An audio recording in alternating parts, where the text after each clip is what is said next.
குஹனே குமரவேலே திருப்பள்ளி எழுந்தருள்வாய் சிரகிரி வேலவா திருமுருகா.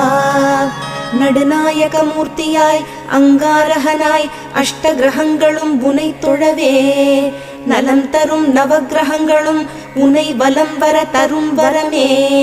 செவ்வாய் தோஷம் நீங்க சென்னிமலையும் அங்காரகன் பரிகார ஸ்தலமே திருப்பள்ளி எழுந்தருள்வாய் சிரகிரி வேலவா திருமுருகா. மன்னனுக்கு பிரம்மஹத்தி தோஷம் நீக்கிய முதல்வனே முருகனே 16 திருமூர்த்தங்களின் சாநித்தியமும் சென்னிமலையிலே வையகமும் வானகமும் வளர்ந்தோங்கிய மாமலையே திருப்பள்ளி எழுந்தருள்வாய் சிரகிரி வேலவா திருமுருகா. கார்த்திகை பெண்கள் பாலூட்ட வளர்ந்தவனே கார்த்திகேயனே முருகா.